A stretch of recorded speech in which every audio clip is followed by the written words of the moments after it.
Doug, when you started the company back in 2010, what was the opening that you saw in the market?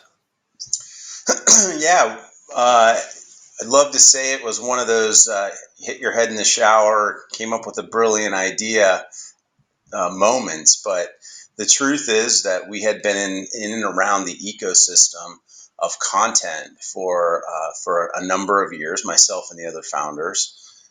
Both at a small Nasdaq company, and then later as part of EMC. And we, were in and around the area of content management and solving content problems for large enterprises.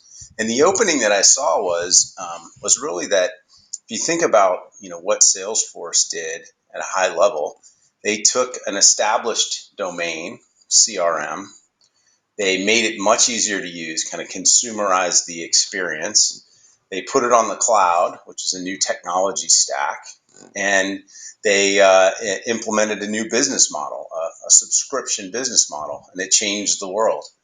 If you look at what PeopleSoft, what Workday did, similar thing going from PeopleSoft to Workday, ERP.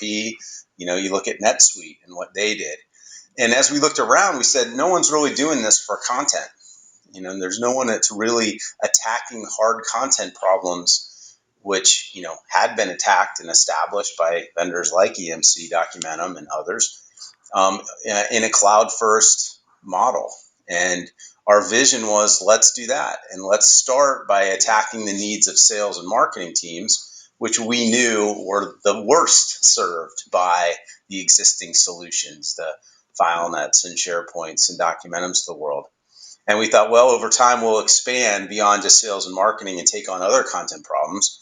And, if there's anywhere that we missed, it's the fact that, hey, the needs that exist in sales and marketing are huge, and there's lots of other opportunities, and we don't really need to go more horizontally with our solution. We can just keep going deeper and deeper with sales and marketing.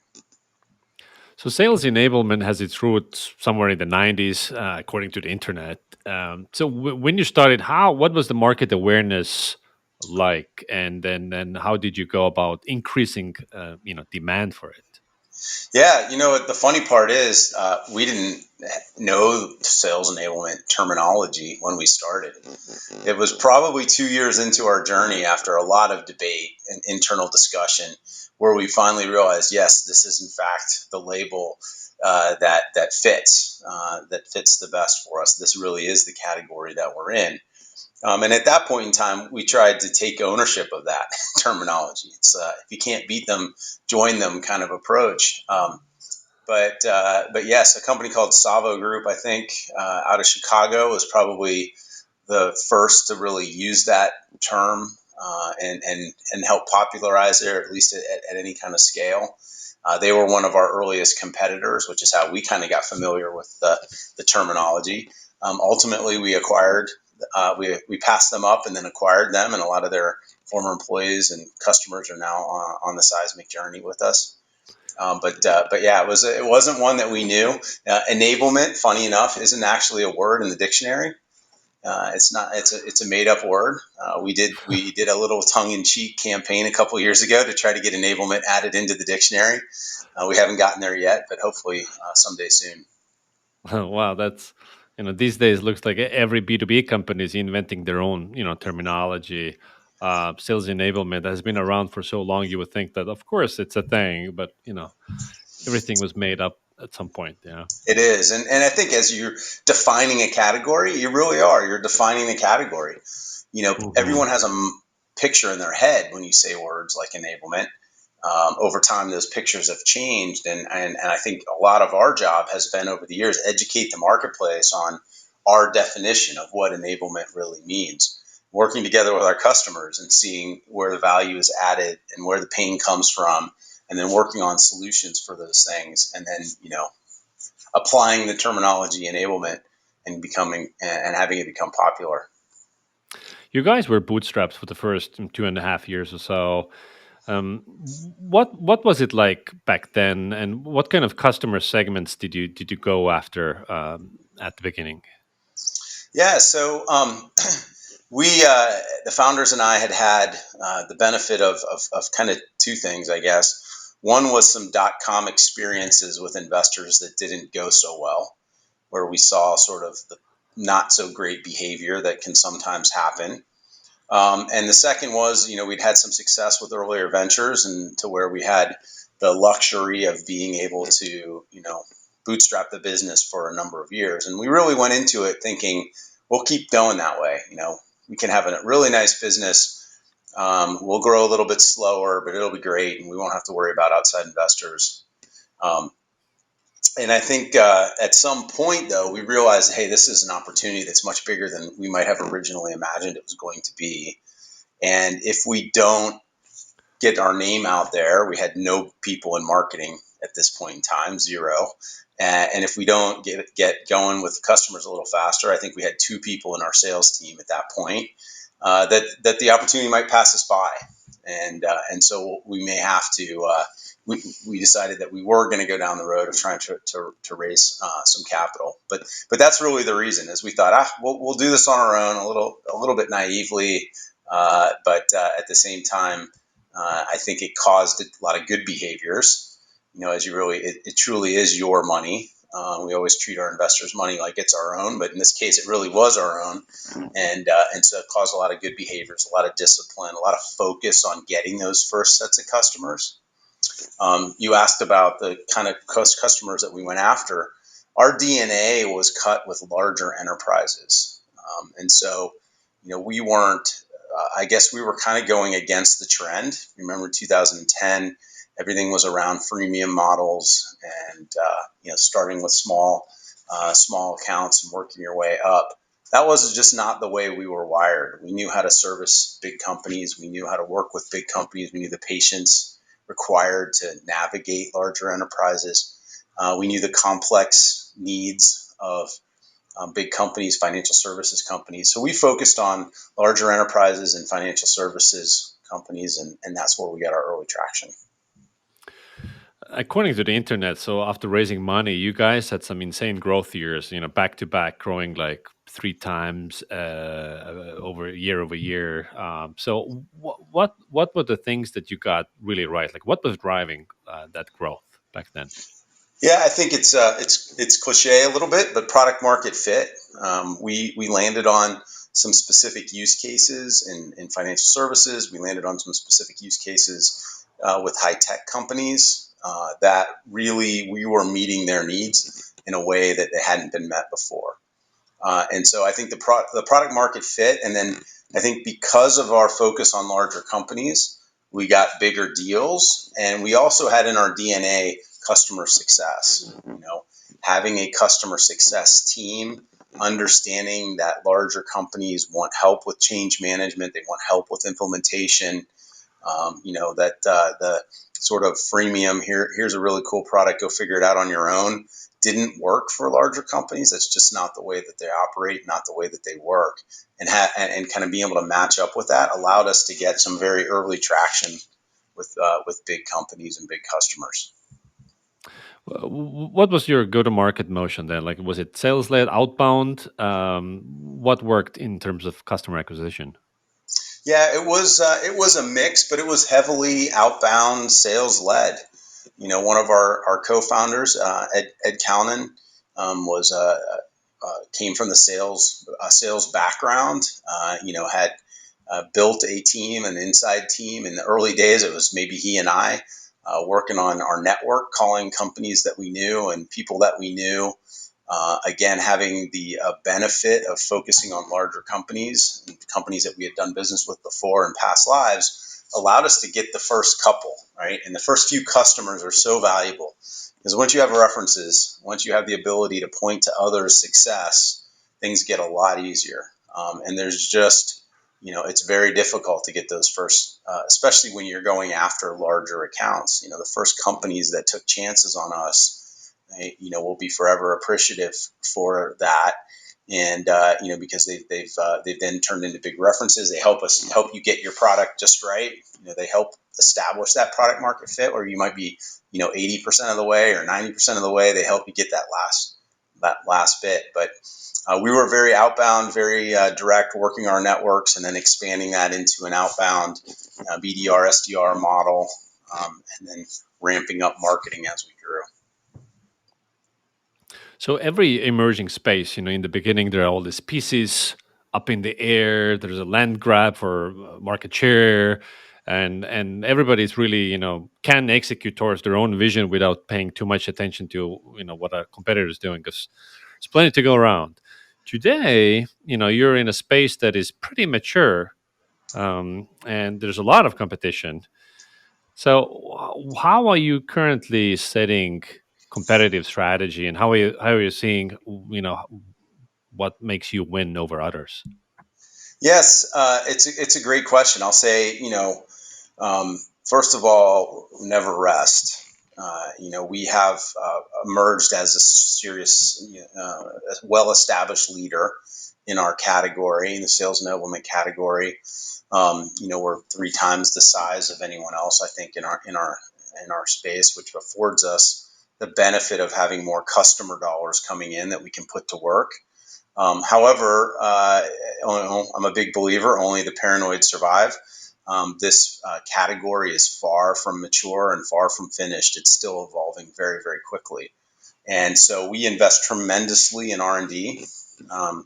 We have about 450 people on our product, working on our product, from uh, product managers to designers to QA people to engineers, lined up in different parts of our product area. Some of them focused on meeting the needs of existing customers, others on looking out over the horizon on what we can build that we might be able to start selling next year, things like that. So we continue to invest heavily in that.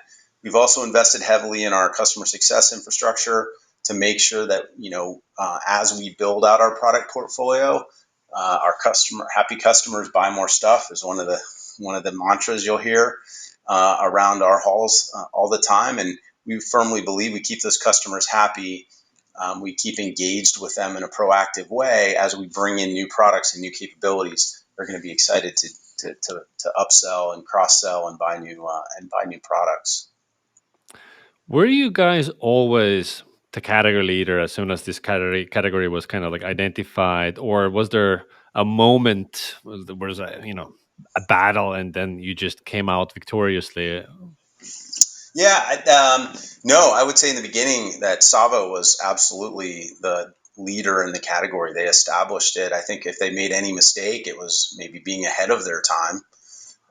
They were much larger than we were, much more credible than we were. I think that being a little bit ahead of them of the times, they at some point the growth slowed down a bit, and there wasn't a lot of investment available for them to be able to modernize and keep up with their technology, the technology curve. And so we came along at a time, I think, where a little bit of luck, we executed well, but a little bit of luck that we were building a new version, newer technology, made it easier to develop.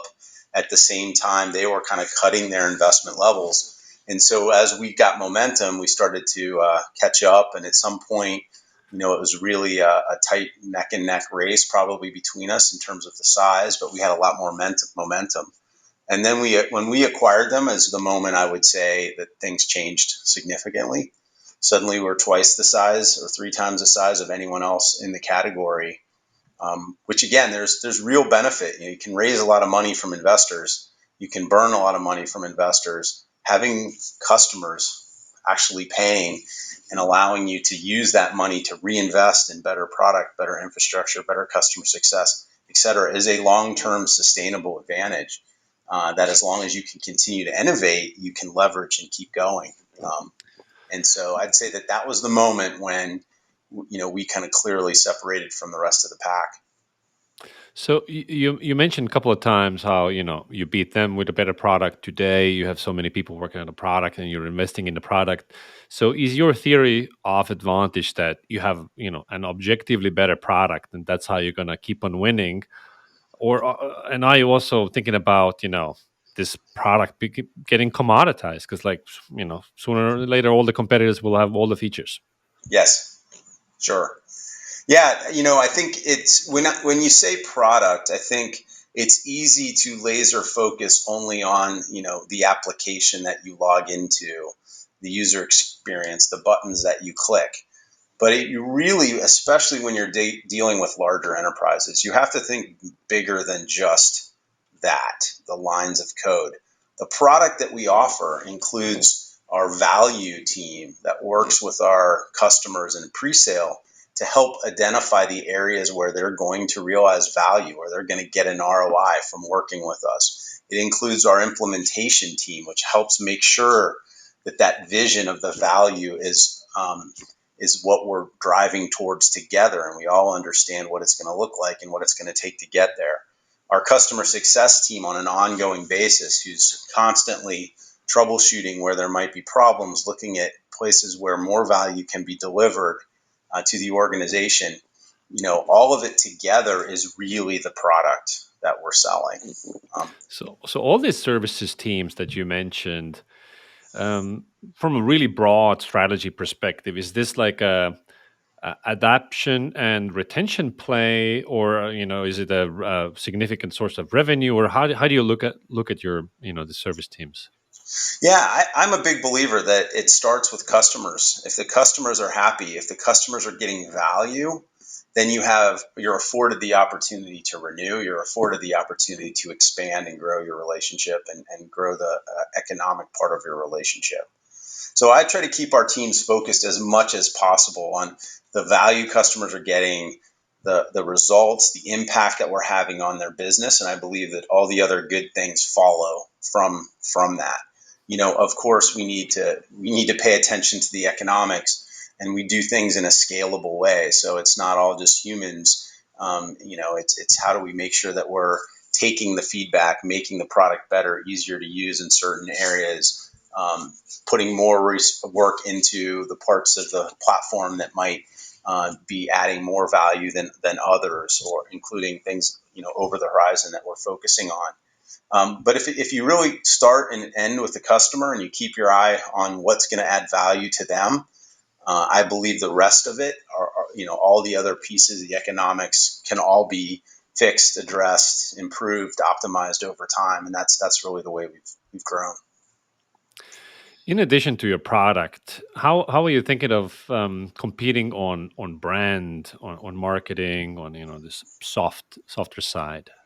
Yeah, that's a really great question. I uh, early on in our relationship with our first investor, I remember him walking down the street with us, the founders, and he said something to the effect of, Doug, there's steak CEOs and there's sizzle CEOs, and you're definitely a steak CEO. And I think he meant it as a compliment, but it was hard not to take it as a, hey, you're not the sizzle guy. You're not the one who's out there leading and wearing funny colored tennis shoes, or Mm. always wearing a certain wardrobe or whatever. Um, and I think that's right. We have never been um, the glitziest brand. We're based in San Diego, not Silicon Valley. We have offices, and our second office was in Boston, in the gritty Northeast. We focused on big companies, not the next necessarily the sexy up and coming logos. That's just kind of the way that we've been, and I think I'm happy with that brand. I'm proud of that brand. However, I will say that we're getting close to launching a new brand, and we've got some really great people on our team. I don't want to steal too much of anybody's thunder, and we are especially as we grow and start eyeing the public markets, we are investing in that recognition and growing that recognition and our visibility. And I'm really excited about how we're gonna be reinventing that over the next couple of months. If a new emerging player were to enter your space, let's say it's a new, well-funded startup, how might they beat you? I think it's a great question, and there's in this space, in this ecosystem that we're in, even expanding a little bit beyond our direct competitors. There's so many companies. There's so much activity and interest. Helping bring technology to the sales process. Beyond CRM of storing data, but to the actual sales process and all the data that's available and the insights. is a very, very hot area, and there's a lot of dollars and a lot of great ideas and a lot of amazing companies that are coming. I think that I alluded to it earlier. We can't stand still. I think if we stand still and we don't leverage the great customer base that we have and the strengths that we have in our people, in our ability to work with large enterprises and our knowledge of industries like financial services, we absolutely can be caught. Technology is improving the development environments. The cloud platforms are getting, the AI engines are getting so much stronger on a daily basis that it gets easier and easier for someone with a vision to go bring that vision to life. So we can't stand still.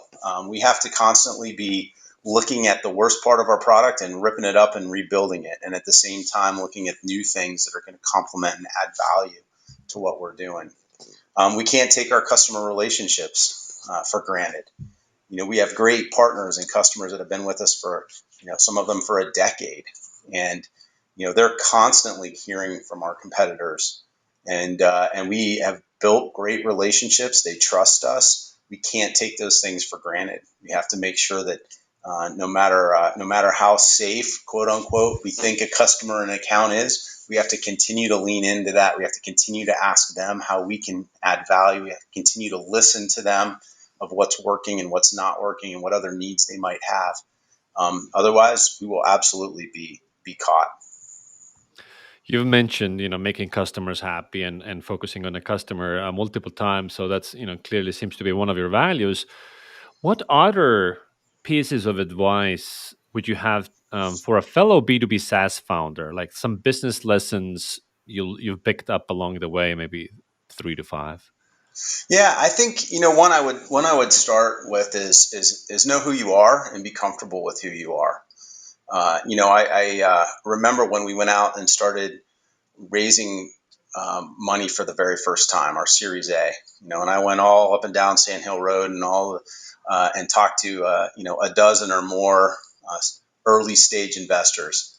Without exception, they asked me two questions. They said, "You're going to do a freemium model, aren't you?" And they said, "You're going to move your team up to San Francisco, aren't you?"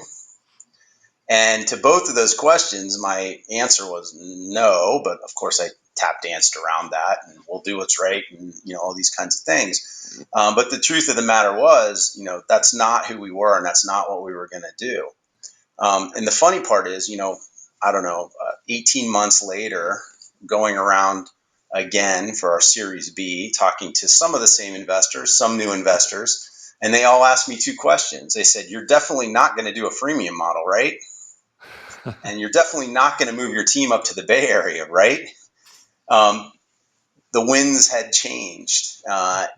We knew who we were, and we kept focused on what we knew we could do well and what our model was. And I think that's really important. You need to have your eyes open, your ears open, but know who you are.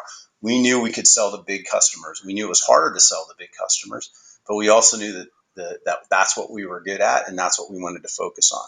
We knew we could sell to financial services. We knew that space. We knew it was hard. It was not popular, but we also knew that we would ultimately be very successful. And we stuck true to that course. And I think that's one of the, other companies have taken a different path and done extremely well. But I think it's because they focused and they knew who they were and they stayed focused on that, stayed true to it. That's great. Yeah. What else? What else? Oh, geez, I thought that was good enough. Uh, I think other advice. It's about the people. It's so much about your team. And when we onboard new employees, new team members, we have about once every 3 weeks is about the frequency right now. We do an orientation session. So we kind of whoever joined us during that time period, we call it Seismic Acceleration. I kick that event off, and I'm always so excited to talk to the new people joining. In today's market, especially, people can get a job, anywhere. I always say, look out the window. You probably see 3 places that you could go work. People are choosing to come work here for a reason. The culture that you built, how you treat them, the fact that it's fun. I mean, we can all work hard. We can all make money. Today's market, probably just about everyone can leave and get a pay raise if they really want to. But are you providing a place that people want to work? People care about each other. They treat each other with respect. They're proud of what we're doing. And they want to have their friends work here and build friendships with the people that they work around. So I think putting the right amount of energy into your culture. It's not just words on a wall. It's how you walk, how you talk, how you treat each other, and that stuff. How you treat your customers. That stuff really matters. Strategy is about, it involves making bets. What have been some of the biggest bets that you guys have made that really worked out, and maybe one or two that did not? I think one of the tougher challenges that a lot of companies face, especially as they grow, to get to a bigger scale, is one of acquisitions. I would say not a week goes by where I don't get something in my inbox from an investment banker or from an entrepreneur saying, "Hey, we've got a company. We think Seismic would be a great fit. You should acquire us." Mm, And I think getting the balance of hey, it's interesting to look at those opportunities and learn, versus is that the way that you're going to grow? Understanding that every potential merger acquisition is different and unique, and what you're trying to accomplish out of it, and what you hope to gain from it is going to be different. And understanding what that is critically important. Some of the biggest bet we ever made, I would say without doubt, was when we did acquire our largest competitor, Savo. mhm. If you think about that, and this was without again revealing too many details, but really did a lot of hand wringing about that decision, because I kept picturing myself walking in that first day and going, "Hey, I know you hate us. I know that because of us, probably your best friend got laid off. I know that we've been stealing your customers and making your life miserable, and now your stock's not worth what it would have been, et cetera, et cetera. But I swear we're going to be a great team together, right?" And and so going into an acquisition at that point in time, it was a huge bet for us. Not quite. They weren't quite the same size we were, but they were pretty sizable. And as we were bringing 100 people, new people into our team, the people were fantastic. It was one of the reasons why we wanted to do it, was we wanted to keep the people. But how do we do that? How do we make sure we can survive? I feel like that was a bet that we made early on that I got comfortable with, but I was pretty scared. I was pretty nervous about how it was going to work out. Have some bets or acquisitions not paid off? Uh, sure, we don't talk about those as much. No, we've had a great hit rate with the acquisitions that we've done. All of them could have gone better. I think one of the lessons that I learned was really have a clear understanding going in of exactly what you're trying to accomplish from each one. So if it's talent, there's a certain set of objectives. If it's technology or customers, it's a different set of objectives. If it's a product that you're going to integrate, or it's a product that you want to rebuild, just be really clear with everyone about that as you head into it, so that so there's not a misalignment of goals and objectives. And we haven't always gotten that perfectly right, but I think we've done a pretty good job. And each time through, we've done a couple at this point in time, over 12 years. Each time through, I think we get a little bit better at it, and learn a little bit more and make new mistakes instead of the old ones. What's a bet you're making right now about the future? Uh, the sun will come up tomorrow. I think in today's world, you've got to be agile. You've got to stay agile. You've got to stay nimble. You've got to keep um, an idea that the assumptions that you made in your plans and your models yesterday might go out the window. Um, so while we have long-term plans and vision of where we're going, we also try to be very agile in our planning. in our planning approach. So, I think we're betting on the fact that the trend in of enablement and this automation and the sales stack is going to keep going, and that we can continue to invest heavily in growth. We're not at a phase where we're saying let's optimize for the for the bottom line and settle in as a steady state business. We're assuming that there's going to continue to be a lot of investment that our competitors are going to get. We're assuming that there's going to be new competitors coming, and that we have to keep a close eye on them as we get larger. How we interact and how we play with the largest companies in the space, the Salesforces and Microsofts, et cetera, becomes more and more important. Understanding their motions and making sure we don't get run over by them, and that we're good partners. Those things become increasingly important. On the technology side, certainly AI is a huge bet for us, as it is for everyone else. I think it's one of those terminologies that, a few years back, it was a complete buzzword. Now you're starting to see, and then there's sort of this collapse of expectations when, the robots don't take over the world, and 6 months later, like everyone thought was going to happen. And now you're starting to see the real advances and real problems being solved. So we're staying really close to that, investing heavily there as well.